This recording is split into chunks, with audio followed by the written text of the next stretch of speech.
মরদেহ আসবে আজ দুপুরে। আব্দুল হামিদ অস্থায়ী রাষ্ট্রপতি।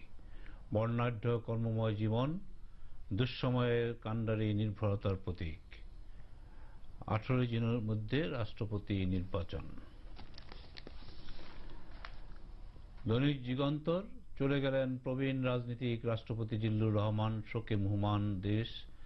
ব্রাহ্মণবাড়িয়া ভৈরব শোকের ছায়া, 3 দিনের রাষ্ট্রীয় শোক। জয় দিন, রাষ্ট্রপতি জিল্লুর রহমান আর নেই, 3 দিনের রাষ্ট্রীয় শোক।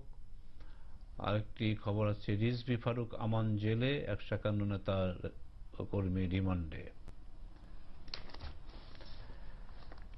মানব জমিন, সকলের জিল্লুর ভাই চলে গেলেন, 3 দিনের রাষ্ট্রীয় শোক। দেশ হারালো অভিভাবক। বাংলাদেশ প্রতিদিন, রাষ্ট্রপতি জিল্লুর রহমান আর নেই, 3 দিনের রাষ্ট্রীয় শোক। বেলা 12টায় মরদেহ আসছে। দৈনিক মানবকণ্ঠ, রাষ্ট্রপতি জিল্লুর রহমান আর নেই, আজ থেকে 3 দিনের রাষ্ট্রীয় শোক। রিমান্ডে বিএনপির 151 নেতাকর্মী। বণিক বার্তা, দেশ হারালো আরেক রাজনীতিক, রাষ্ট্রপতি জিল্লুর রহমানের প্রয়াণ।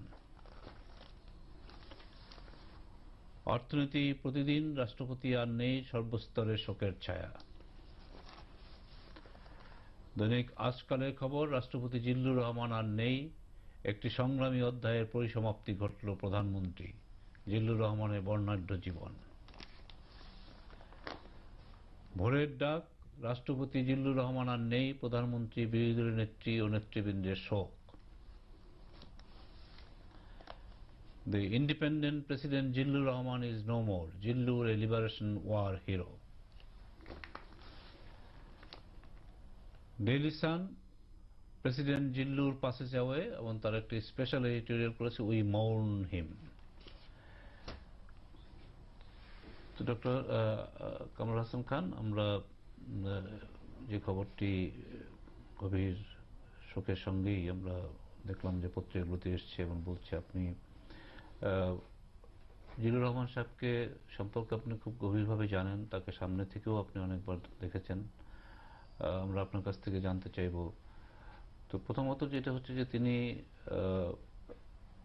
একজন প্রজ্ঞাবান রাজনীতিবিদ ছিলেন, দূরদর্শী রাজনীতিবিদ ছিলেন। তার মৃত্যুতে প্রধানমন্ত্রী যেমন বলেছেন যে বাংলাদেশের অপূরণীয় ক্ষতি হলো, এবং সেই ক্ষতি পূরণ হবার নয়।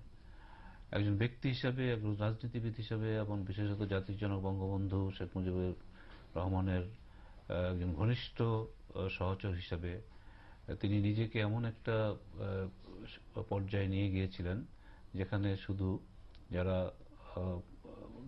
মানে কি বলা যায় যে মহৎ নেতা যারা হন, রাজনীতিবিদ হন, তারাই শুধুমাত্র সেই জায়গাগুলোতে স্থান পান। সেই দিক থেকে আজকে আমাদের নিঃসন্দেহে বাংলাদেশের জন্য অপূরণীয় ক্ষতি। আপনার বক্তব্য। ধন্যবাদ ফরিদ ভাই। আমি প্রথমেই আমাদের এই যে মহান নেতা রাষ্ট্রপতি মোহাম্মদ জিল্লুর রহমানের মৃত্যুতে গভীর শোক প্রকাশ করছি এবং তার আত্মার মাগফিরাত কামনা করছি, এবং ওনার পরিবারের প্রতি শোকসন্তপ্ত পরিবর্তে সমবেদনা জ্ঞাপন করছি। আমাদের রাষ্ট্রপতি জিল্লুর রহমানের যে জীবন, সেটি বর্ণাঢ্য, এটি আমরা সবাই কম বেশি জানি। তো আমার কাছে প্রথমে যেটি মনে হয়েছে যে আদর্শ রাজনীতির একটা প্রতীক ছিলেন আমাদের নেতা মোহাম্মদ জিল্লুর রহমান।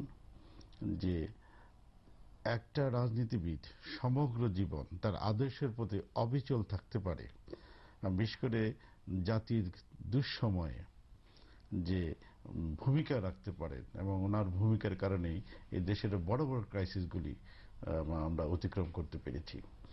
তো শুরু থেকেই উনিও একদিক দিয়ে বলতে গেলে যে 84 বছর বয়সে উনি ইন্তেকাল করলেন, মানে সমগ্র জীবনটাই ওনার